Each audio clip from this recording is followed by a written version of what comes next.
Normally, SNAP video games are designed to be played on PC. However, there are some exceptions, like the two Hell Wanted titles, which, although they are specially designed to be played in virtual reality, end up having their own non-virtual reality versions. And of course, Hell Wanted 2 was no exception, so join me to see if this non-virtual reality game is worth it. So let's start with the basics, the beginning. What I loved about this part is that it doesn't follow the same pattern as the first Hell Wanted. Here, a special section is created for the non-virtual reality version. You can apply a lot more modifications and make the game more customizable.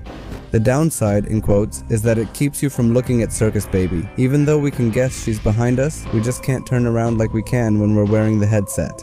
Once inside the main stage, you might think we still only have the option to teleport to move around the place, but nothing could be further from the truth. Now we can walk all around the establishment, which is a big plus since it's not something you can do in the virtual reality version, unless you have a really big room. I don't think you can walk around Pixar Place. And well, now let's get to the most important part, which are the levels, or well, mini-games. And let me just say that most of these, at least in my opinion, become kind of easy and less scary. For example, in Cold Storage, what can scare you is Freddy getting close to you, because it literally feels like he's right in front of you. But since that doesn't happen here, that element is simply lost. A similar thing happens in the Disc Jockey Music Man levels. Seeing him from afar is one thing. On screen, the video game keeps the player away so you can perform better when finishing the level.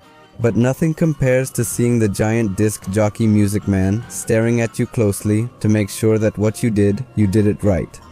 And there are several examples of loss of immersion. The Bonka Bonk levels are no longer as fun, since you don't have to hit puppets, it's just clicking, click, click.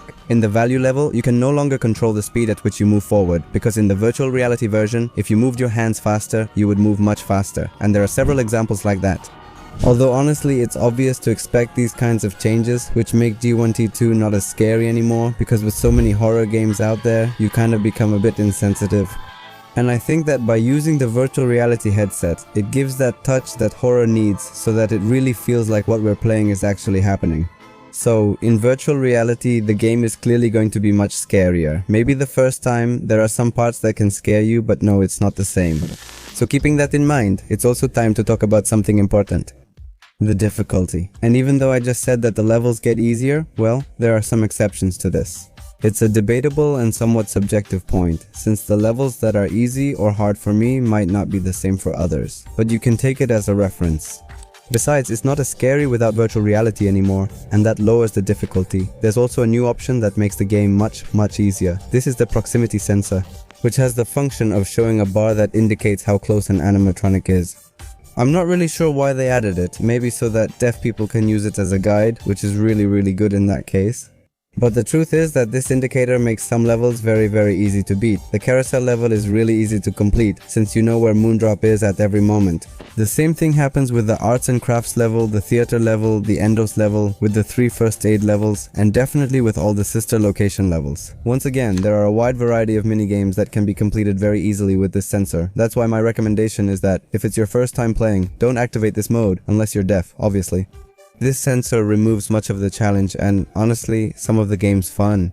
But hey, if you want to use it because the level was really hard for you, don't worry, the option is there, you're free to do it. But it's not just this sensor that can make the game much easier. The adaptation of virtual reality mechanics to computer or console also reduces the difficulty. A clear example is the Phaser Blast levels. Here we get to have 3 different weapons, a laser gun, several balls, and a dart gun. And as we know, when playing it in virtual reality, we only have 2 hands, so you definitely have to leave one weapon behind and make a quick switch when needed. We also have to throw the balls ourselves and aim with the guns, which is an added difficulty. On the other hand, in this non-virtual reality version, we avoid several of those problems. Since we already have a sight and can switch weapons with a key, we don't need to put effort into this part.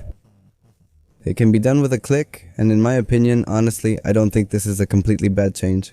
It makes the game easier and lets you perform better, but we can't deny that it becomes easier for that very reason. But not everything is perfect. The game becomes more difficult at times because we no longer have the ability to look one way and interact in another, or to use both of our hands, and we also lose some freedom in several situations. For example, we have the Rocks and Wolves levels, where we had to put makeup on her but at the same time we had to keep an eye on her. Many times in the non-virtual reality version, you're forced to turn around because otherwise you couldn't interact with the things around you, but in virtual reality you obviously can.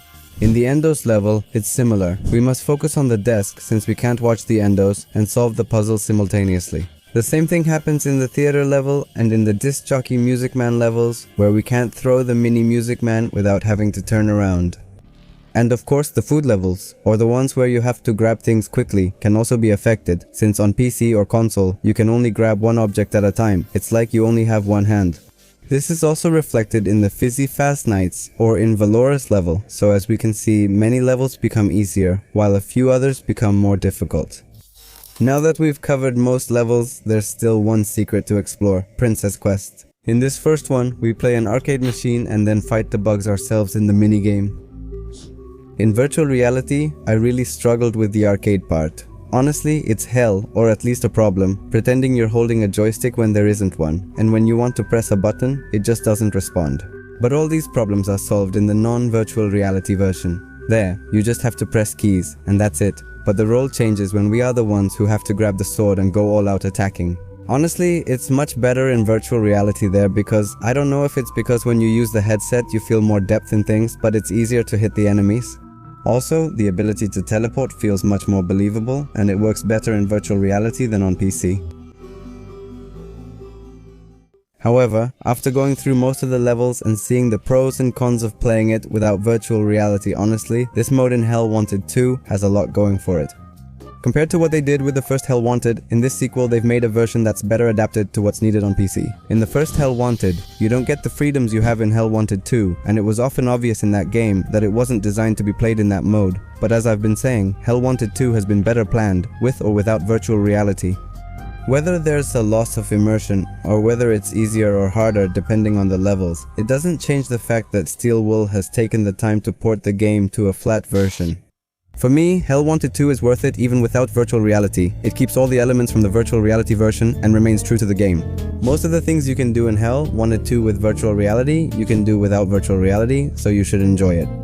I want to thank Steel Wool, Scott Cawthon, Fazbear's Note because this video is for their tournament, and thank you all for watching. Until then, I'll see you in the next video. Bye.